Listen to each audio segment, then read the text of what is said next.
This is the BG Climbers for the week ending 2/8/2023.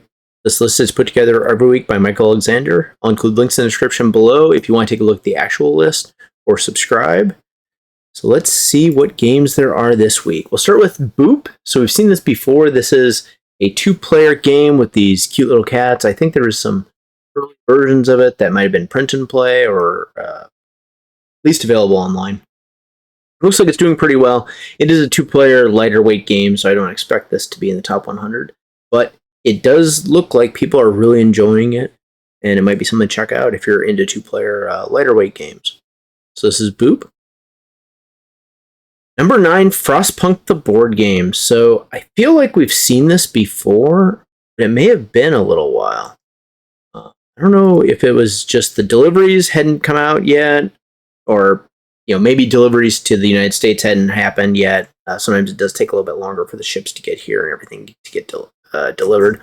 It is looking quite good. Now, this is a game I didn't end up backing. I don't know. I guess I played the computer game. I thought it was okay.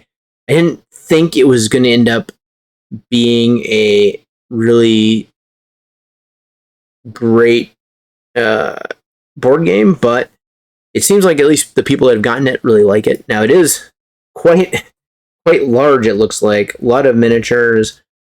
It looks, at least the pictures I've seen of it make it look very similar to the computer game, which is kind of I guess I found the computer game a little bit depressing, but that was me. And this is a cooperative game. It looks like it's good solo or 2 players, but again, I don't know. I feel like many of these experiences, if they aren't built specifically for the board games, a solo game, I think is typically better on the computer. But that's just my opinion. Anyway, there you have it. That's Frostpunk the board game. Do I think this is going to be the top 100? Probably not. I doubt it's. So I doubt it's sold enough copies, at least with the first printing of it. But maybe if they do new printings and it continues to get solid reviews, it will be. Number 8, Wingspan Asia. So this continues the rocket up the list. This is probably going in the top 100. It's a 1 to 2 player standalone expansion for Wingspan. Wingspan's in the top 100. I just don't see how this isn't going to end up there. Number 8, Wingspan Asia. Number 7, Deep Rock Galactic, the board game. So I don't know if I've even seen this one. So this is, let's take a look at this. This is a 1 to 4 player game, 60 to 150 minutes, 2.78 weight. And it is a cooperative dice rolling game. And I guess it was on Kickstarter, even though it's not on the list here, which I gotta assume. Another computer to tabletop, I guess, port, if you want to call it that, on Kickstarter. I like the minis and stuff, but I wonder what this brings to the table. It's got dice rolling, dungeon crawler, miniatures. We've seen this a lot of times before. It does seem to have some good artwork, and probably if you're a big fan of the game itself on the computer, maybe this is for you. Do I think it's likely to be the top row? The fact that I really hadn't heard too much about it probably means as from a board game standpoint, it's unlikely, but anything's possible. So number 7, Deep Rock Galactic. Number 6, Astro Knights. Indie board and cards. So this is interesting. So I think they merged with Stronghold Games, which I think makes sense, although then it became Stronghold Games with Kickstarters instead of better production quality retail games. So that was kind of unfortunate. It's interesting. Re-implements Aeon's End. And I guess this is a retail game? It was on Kickstarter, but it's on Amazon. So let's see here. This is a cooperative deck building game where your deck is never shuffled, which is Aeon's End. Defeat the boss before it joins your team or the homeworld you're defending. Each round. So basically, it's a re-implementation of Aeon's End. Maybe a little bit lighter. I don't know. let's take a look at this and see. So I think, better artwork than I remember on Aeon's End. It's got, I guess it's more comic book artwork. So, not...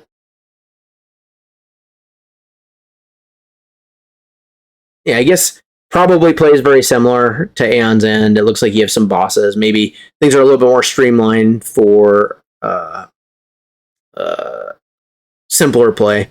But I don't know. I've played a lot of Aeon's End. I really like the game, but on the same hand, I'm kind of Aeon's End out at this point.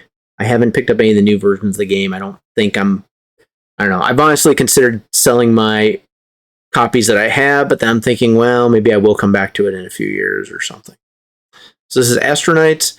Is it going to end up in the top 100? Probably not. I don't think any of the Aeon's End are even in the top 100. Maybe they were. Maybe the first one was for a little while, even though I really liked them from a cooperative deck building standpoint. Number 5, Hybris Disordered Cosmos. So this is doing extremely well for a game I've never heard of.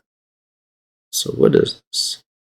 Olympians fight a ruling universe mixing Greek mythology and steampunk. Okay, so we've seen Greek mythology in a lot of things, but I don't think I've seen Greek mythology and steampunk mixed together. This is a Kickstarter game that I guess is coming out this year. I don't know where this was, when this was kickstarted, but okay, this is a worker placement, opportunity development, 2 to 4 players, 120 minutes. Solo mode will be included during the Kickstarter campaign. So maybe this hasn't even come out on Kickstarter yet, which would be kind of a surprise if it's getting this many ratings. Yeah, 2020 Kickstarter, played at Gen Con. Not bad, not good. A lot of mechanic, some of them useless. Too long for what it is. Heavy, long, and amazing. A lot of options. What a game. Beautiful appearance. Something in what I think is probably French. Insane minis. Okay, so it is being delivered to backers. It's extremely complex. And I guess this was the early version of it.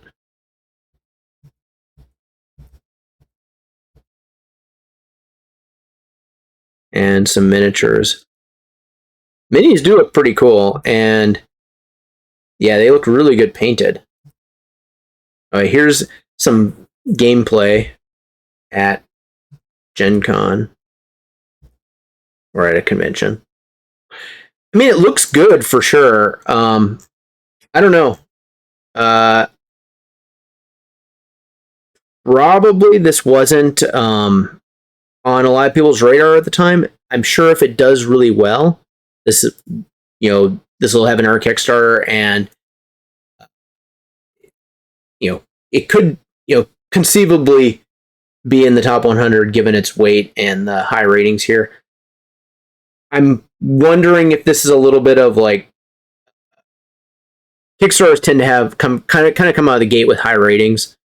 It may be a little bit of that, but let's see. We'll see this in the coming weeks if it's got legs. So number 5, Hybris Disordered Cosmos. Number 4, Hoplomachus Victorum. So I did do a unboxing video of this, which may or may not still be on the front of the BGG page. Actually, we can see if it is or not. Yeah, it still is. So that's good to see. This game is a massive box. Actually, it's way bigger than I thought it was going to be. It's probably similar in total size to the Too Many Bones box, but again, a uniquely awkward shape that I think only Chip Theory Games would put out. It does have a really good look in terms of the artwork, the design. I can't speak to the gameplay because I actually still haven't had a chance to play it, but I like the artwork. I feel like this is a really good entry point, most likely, to solo gameplay with Chip Theory Games, which a lot of people that play their games really like solo gameplay. You can see it all set up here. This I guess, display is a really cool thing. Like, I feel like maybe if my kids are out of town for like a week or something, I would just set this up on the table and play through a campaign of it. Obviously solo, because it's solo only. And I probably will wait for, because I did order that upgrade health chips for it. I'll probably wait till those come in the mail till I do something like that. Do I think this is going to be in the top 100? I think it's possible.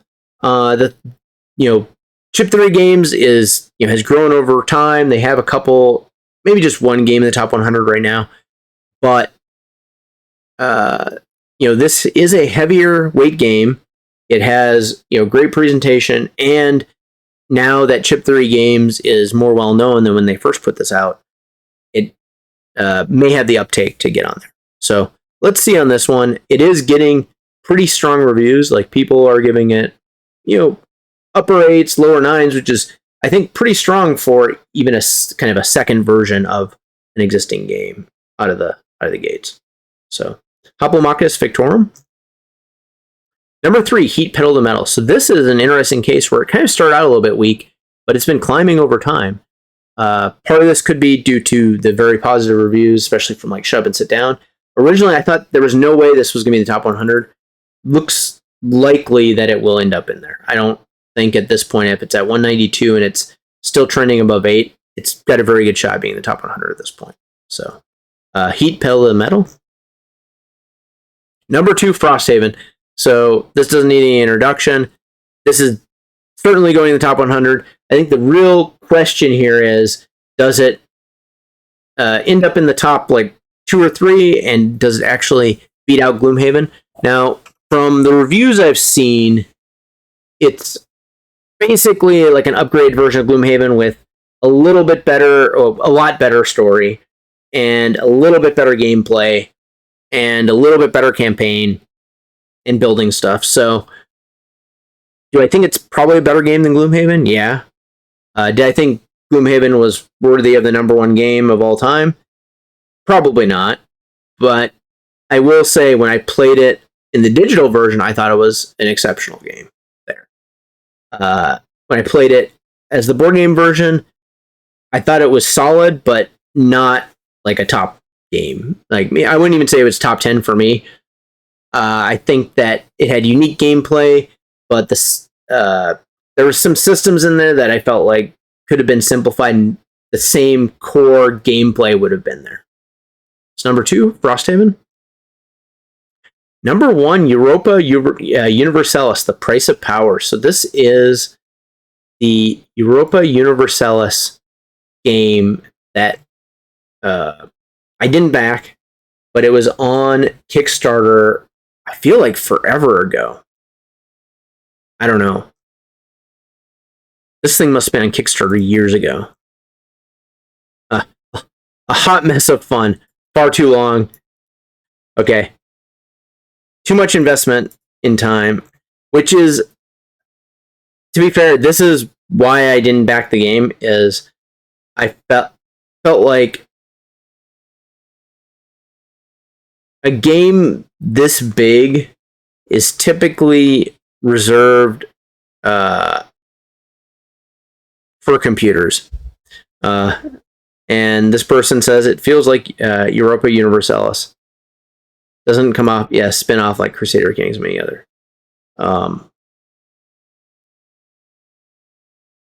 Far too much here is actually unplayable due to the amount of rules and overhead. So I think, I think that this is exactly why I didn't back a game like this. Is I just thought there's really only one game I want to put 8 hours into on occasion at my current age. Maybe when I get older and I have more free time, that'll be different. But that's, occasional Twilight Imperium games. And that's mostly, it's not even like, I feel like Twilight Imperium, there's complexities in the game, but it's not like overly complex. And it's more of an experience type thing. A lot of these other games, I think, unless you're like a diehard fan of the computer game and you know other people are also diehard fans of the computer game, you may not want to spend 8 hours playing a game like that. So I don't think this will be in the top 100, even though it is getting some pretty good ratings right now. I do think it will fall off and probably simmer down a little bit. So there you have it. That is the BGG Climbers for the week ending 2/8/2023. If you like this video, please like and please subscribe, and please take a look at our other videos. Thank you.